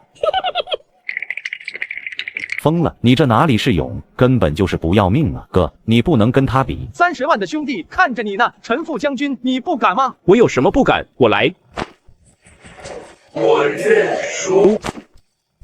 现在你可明白什么叫做不战而屈人之兵吗？你这是哪儿？是什么兵法？简直就是疯子呀！谁敢跟你比？没错，就是因为我足够勇狠，所以才能不战而屈人之兵。陈浩，够了，别再说了，是我输了。既然服输，那你还不跪下？见过大将军，见过大将军。都起来吧，记住，副将就要有副将的样子。兄弟们，怎么还不起来？不好意思啊，大将军，这些兵听我的命令习惯了，都起来吧。是。苏明，就算你有虎符，占了大将军的位置又能如何？这30万大军跟了我哥至少7、8年，亲如兄弟，也只听我哥的。陈浩怎么跟大将军说话的呢？人家可是有虎符的，大将军不必在意，有什么事跟我说就行，只要我同意的话，兄弟们都会做的。言外之意，苏明就算是个手握虎符的大将军，只要他陈重虎在，他苏明不过是一个直捞，根本不可能命令30万兵卒，一举一动必须依赖陈重虎副将，那谁才是实权者，一目了然。不服从命令的兵有什么用？怎么，大将军你再勇，总不会想要斩了30万大军吧？此话杀人诛心。本将军以金吾卫大将军的名义发布第1条军令，全军立刻整队到营地集合，违者斩立决。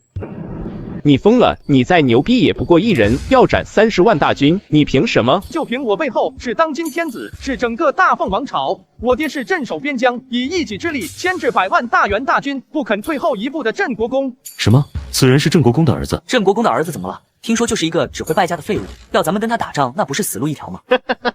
想借你爹的名号震慑众人，若是你爹镇国公亲自过来，差不多。苏明，你可不够格。你们想多了，我爹才不要你们，因为在座的各位不过都是孬种废物罢了。都是一刀进去2个眼，说谁是孬种呢？苏明，你爹都要死了，你使这些激将法有什么用？你只看到了我爹困守孤城会死，可你们谁又敢真正直面100万大军不退一步的？陈重虎，你可知道你为什么这么多年还是副将，坐不上这大将军的位置吗？哼，满朝文武，谁不知道你走后门，使了何等讨好陛下的手段？我们怎么知道？很简单，你只有副将的勇才，配不上大将军。我问你，我镇国公被困孤城，你在这里做什么？为何不营救？我等自有我们的职责。再说了，陛下都未下令，我岂能擅自动兵？你说的没错，待未来大元骑兵举刀砍到你家人的脖子上，你等陛下下令后再躲。如今大元的铁骑都欺负到自己家门口了，你们还无动于衷，他们迟早欺负到家门口。身为我国兵将，却这般怯战懦弱，真是让人看不起。那你说当如何？打得一拳开，免得百拳来。丈量我们大凤国土的不是命令，是我们的拳头。说得好，大将军说的对啊，我们就应该打回去啊。陈副将，本将军再问你一个问题：若是有一天需要你违抗命令才能获胜，你是否愿意牺牲自己，让兄弟们都活下去，让大凤凯旋而归？我，天下兴亡，匹夫有责。我可以明确的告诉大家，我就是要去救我爹，我将来定会直面大元100万铁骑。我手下的兵得是能和天下最为强悍的大元骑兵一搏高下的钢铁之军，而不是孬种。要是怕死的，现在可以走了，我留你们一命。谁怕死了，老子就不怕。我全家就是被大元骑兵杀的，老子早就想跟他们拼命了，每天憋屈的在这里待着，早就受够了。什么时候去，算我一个。还有俺可不是孬种。觉得大将军说的对，天下兴亡，匹夫有责。我虽然有家有子，但若要是让大元骑兵杀进来，最后也是一死。与其坐以待毙，不如殊死一搏。陈重虎没想到苏明竟3两句就策动了他带了5名的兵，脸色黑如锅底。你们都疯了，不要命了？真跟这个纨绔去对战大元100万铁骑？大将军，这带兵打仗可不仅仅需要胆量，更需要沙场经验。这30万大军每日开销，衣食住行和各项操练大小事务，均需要专业决策。他们既然受陛下供养，自然更该忠心耿耿，拱卫皇城。你怎可一来便煽动兄弟给你出生入死，帮你救父立功？那你搞错了，我可不是画饼，让兄弟给我白白卖命的。你们不是问我为什么这么晚才来吗？我去帮兄弟们筹来了一些彩头。这是100万两黄金。这是给我们的吗？大将军这手笔太大了吧？你们记住，我不会让你们白白为我拼命。从今天起，只要跟我拼命的兄弟，杀一个大元士兵获得1两银子，斩100个大元士兵获得100户，斩1000个大元士兵俸禄翻倍，获得1000户，俸禄再次翻倍。若是牺牲，除了大凤的补贴，我苏明额外为牺牲家属的补贴10两，我就要用这100万两黄金买大元100万士兵的性命。我愿意跟苏大将军拼命，以后苏大将军让我们打哪就打哪，刀山火海在所不辞。还有我，就算我死了，我儿子也能有出路。1炷香之内，所有人在本将军面前集结，能做到吗？能。短短10分钟，30万红了眼的大军在苏明面前集齐，就像是3万头饥渴的饿狼。哥，这苏明怎么能拿出这么多钱？重赏之下必有勇夫，这么砸钱，这30万士兵谁能不眼红？一个个全是吃不饱的饿狼，现在只怕是大元士兵的脑袋不够砍的。气死我了！大哥，你这8年辛苦操练士兵，难道还比不过他苏明短短半天？瞧瞧这群穷兵，谁还记得你？没那么简单。苏明先是让所有人苦等1天，故意给个下马威，再拿出虎符亮明身份，接着和我争斗打脸立威，再鼓舞士气，挑动军心，最后拿出银两收服人心，打一棒子再给一个枣子，步步为营，太可怕了！你确定这样的人？你确定只是一个纨绔？大将军，咱们什么时候出发去和大元拼命？兄弟们都已经等不及了。咱们贸然直接正面对上去，胜率不会超过30%，就算能赢，也会损失惨重。说不定此时大元正在守株待兔，我们一不小心全军覆没也是可能的。大将军，那我们该怎么办？作战最难的就是讲究时机，你记住，咱们现在缺少时机，需要等待机会。在此之前，千万要沉住气，不能轻举妄动。大将军，那时机什么时候才有？大元屯兵100万，难道咱们一直等到镇国公被困死在城里吗？本将军允许你说话了吗？立刻给我拖下去打30大板！你们要干什么？放开我！我可是鲁国公之子啊！很快营帐外就传来了杀猪般的惨叫声。陈重虎想要替自己的弟弟求情，嘴巴张了张却没有说出口。很好，你没有蠢到替你弟弟说情。听好了，战机很难得，但是并不是没有。如果没有我们，就要自己去制造机会，而不是坐以待毙。那请问大将军，我们该如何制造这个战机呢？我已经有了计策，你们等待我的命令即可。陈副将，你要做的是提高我们士兵的战斗素质，如此才能保证我方与大元铁骑对抗时取胜。大将军，这大元人本就骁勇善战，正面我们打不过就算了，他们还擅长铁骑突袭，游走消耗，十分难缠。有办法取胜，我早用了。废物！罢了，我传授你一套训练方法，你带着兄弟们去练。另外，我明天会准备一些克制大元骑兵的手段，所有人都来学习，不可缺席。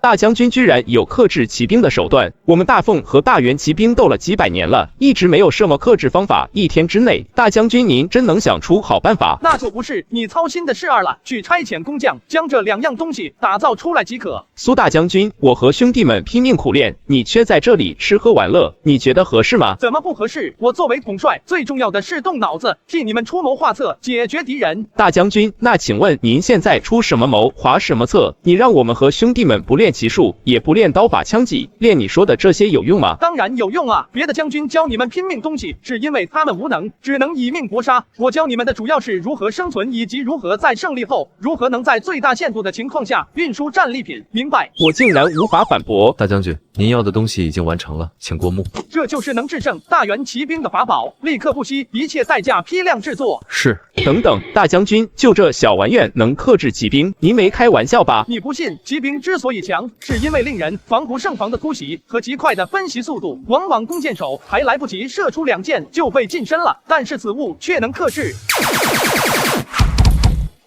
这是什么武器？竟然能连发这么多次？此物为诸葛连弩，只要提前备上箭，就能在最短的时间内发射10支箭弩。此乃神物啊！要是我们金吾卫能人手配一件，那我们就不用再怕骑兵的突袭和突刺了。不止，我还有一物，诸葛连弩是能制胜的法宝，而此物则是能动摇大元铁骑根基的宝贝。啊，什么东西这么牛逼？此物能动摇大元铁骑根基，这看起来就是一块青铜块啊！难道要用这个在战斗的时候偷袭？此物为马蹄铁，是钉在马蹄上的东西，能明白吗？钉在马蹄上有什么用？这如何能动摇大元铁骑的根基？这不是天方夜谭吗？就你这脑子，陛下让你当副将就不错了，还想要当将军？我问你，骑兵最重要的是什么？是马。没错，大元草原的马速度快，战斗力强，骑兵的根基便是他们的马。但是马的马蹄却是极容易消耗和磨损的，一些老马因为常年的奔袭，更是站都站不起来。有了这个马蹄铁就不一样了，能减少马蹄的磨损，不仅可以延长单场作战时马的持久力，更是延长马的使用寿命。你说这能不能动摇大元铁骑的根基？对啊，我怎么就没想到呢？要是金吾卫铁骑营的马匹都能配上这个神物，我大凤将拥有一个不逊于大元铁骑的无敌之师。我马上就去工匠打造给咱们骑兵营配上。时间有限，我们很快就要出击，2个东西只能制造一部分出来，只能先给一部分士兵配上，虽不多，但作为底牌突袭应该也够了。大将军，有了这2样东西，我觉得已经有与大元铁骑的一战之力了。可惜时间太少了，我还有好几样东西能出奇制胜呢。还有，你说我是该躺在这里思考，还是跟你一起去训练？陈崇虎突然激动起来，也许现在开始，大凤终于可以摆脱多年来饱受欺压的地位。大元铁骑横行多年，一想到他们竟然会遇到苏明这样的对手，或许此人真能带我们大凤横扫大元，成为第一王朝。大将军您请躺着，另外您还需要米酒吗？我让人给您带点过来。不用了，我们很快就要出击了，到时候喝庆功宴的时候再喝也不迟。大将军，现在军中又遇到难题，军中粮草不够了。之前的粮草都是从江宁过来的，如今短时间根本无法到达，很快我们都要饿肚子了。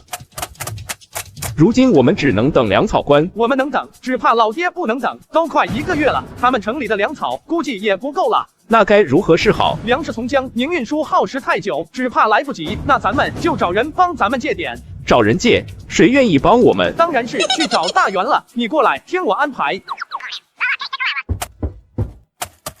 没想到长夜漫漫，福香姑娘您也无心睡眠，可是因为想我还以为你不会来找我，硬扛我的相思蛊毒呢。我可不敢，这不是被我们陛下派去金吾卫带兵，最近太忙耽搁了。你去了金吾卫？对啊，有情报说那里新来了一位将军，不但折服了鲁国公的2个儿子，坐稳金吾卫大将军的位置，还找到了制胜我大元铁骑的法宝，你可见到了？当然，那位将军气宇轩昂，风华绝代，举世无双，聪慧过人。停，你还想不想要解药了？当然还是小命要紧，这突发的时间明天就到了，福香姑娘赶紧把解药给我吧。苏明果然是个纨绔，贪生怕死，有这样人在，我大元何愁不能占领大凤？你想要解药可以，但我要你去打听清楚那位金吾卫大将军的来历和弱点。啊，那不用费功夫了，我就是那个大将军。呵呵，你一个废物纨绔，居然做梦自己是那号令30万大军的金吾卫大将军。对啊，我就是啊。好，那你说能制胜我大元的法宝是什么？这个可是重要机密，不能说，除非你把相思蛊给我解了。呵呵，我猜皇帝派你这个纨绔去金吾卫，定是让你跟着鲁国公的儿子学习带兵打仗的吧？你见过金吾大将军了，敢在我面前胡言乱语？我跟你说的实话，你咋都不信呢？别那么多废话，想要解药，给我拿金吾大将军的情报来换。那现在呢？咱们这是要去哪儿？你不是想要救你爹吗？现在到了你表现的时候了，跟上我。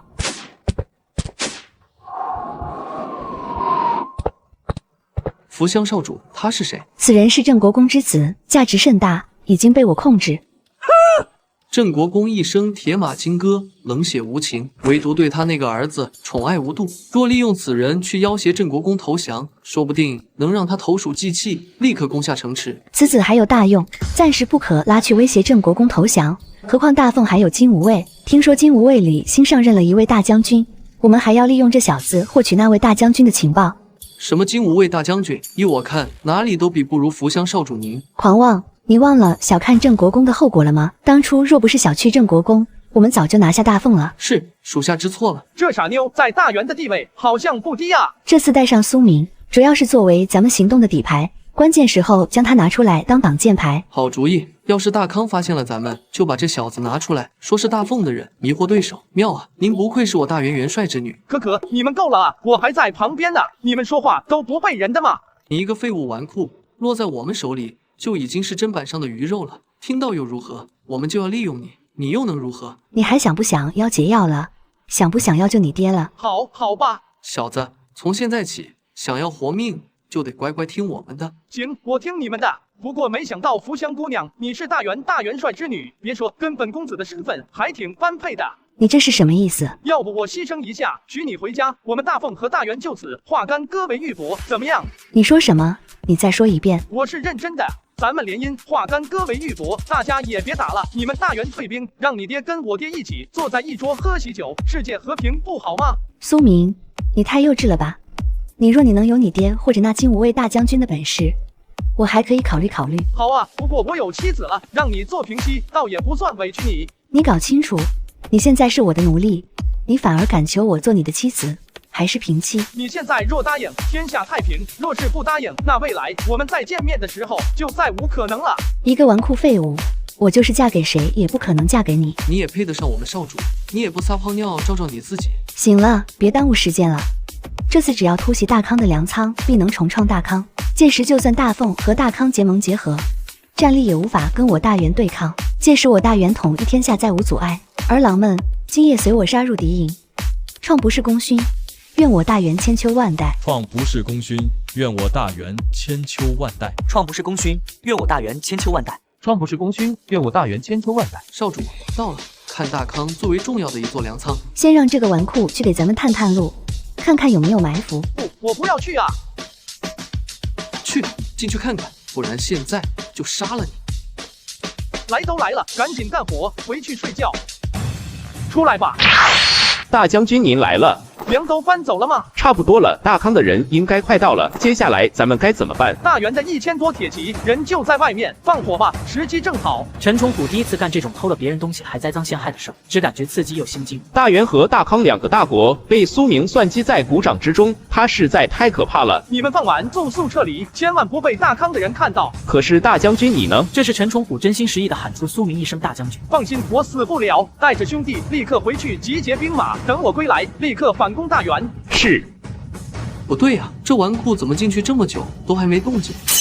不好，这是起火了！不好了，起火了，快救火啊！苏明居然还烧了粮仓，四周有人。可恶的大元贼子，敢来毁我大康的粮仓，找死！狗东西，杀！大元的贼子，你们已经被包围了。少主，不好，四周全是火把和士兵，我们被包围了。福乡胸中无限愤怒，事到如今，他终于反应过来，他们中埋伏了。不好，有埋伏！少主快走！不可能啊！大康的大部队明明已被我大元的骑兵牵制，怎么会这么多人围剿我们？难道我们的计划暴露了？这处粮仓都是我们临时选定的，怎么可能这么快被包围抓捕？提前埋伏？难道是有内奸？这不可能啊！除非是……此时福乡终于意识到了什么，看向粮仓。没错，就是本公子。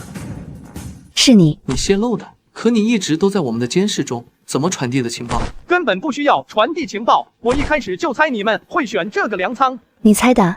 你如何猜出来的？很简单，从距离和选择上来说，你们只有大康东宙和太明2个地方的粮仓可选。东宙这里的粮仓是最大最重要，以你们的狂傲，我赌你们必定会选突袭这里。看来我的运气不错。该死，我就该直接杀了你这个祸害。好，苏明，是我小看着你这个纨绔，没想到你藏得如此之深。我一直都在跟你说实话，你自己不信而已。你不想要相思谷的解药了？你不想救你父亲了？你那相思谷的毒药，我自始至终没有服用过。至于救父亲，我会亲自去救的，就不劳烦你们了。原来如此，你一直在扮猪吃老虎，看来小丑是我。大康这次有备而来，此粮仓护卫足足有数万，你们不过1000，跑不掉了，投降吧。要我们投降？苏明，你真以为能吃定我们了？告诉你，我大元可不是那么好对付的。福乡少主，您是元帅之女，不得有误，请您先走，我们会利用这个纨绔和大康周旋，您一定要活着出去。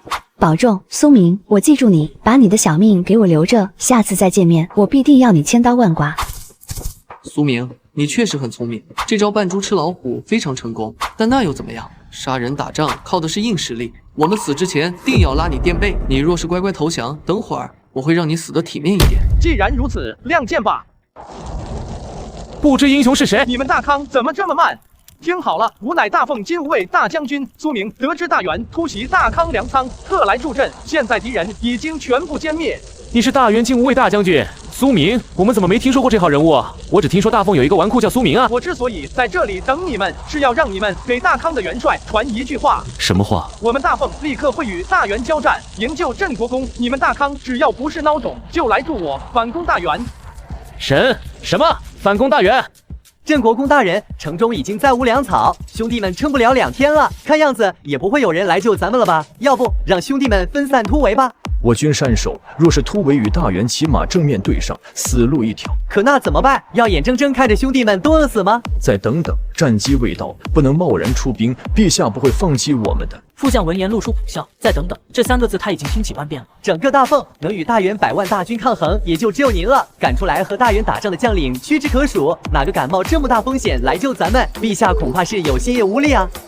报告元帅，后方金吾卫传来消息，金吾卫大将军携30万大军前来营救，要咱们配合出击夹击，歼灭100万大元。什么？真的？不对呀，这纸上面的字怎么跟狗爬的似的？不会是大元假冒的吧？歼灭100万大元铁骑，好大的口气！如此疯狂的做派，这金吾卫大将军是何人？我为何从不知道？那大人，我们该如何是好？不管怎么样，都要一试，这是我们唯一的战机，立刻整军，准备决一死战。想不到真的是你，苏明，金吾卫大将军。没错，我们又见面了。你之前一直都骗我。我已经跟你说很多遍了，我苏明向来实话实说，只是你从未信过我而已。之前你说的娶我，可算数？算数，只要你大元投降，退兵800里。苏明，那是不可能的，我们注定是敌人。今天要么我将你千刀万剐，要么你踏着我的尸体过去。既然这样，那就战吧。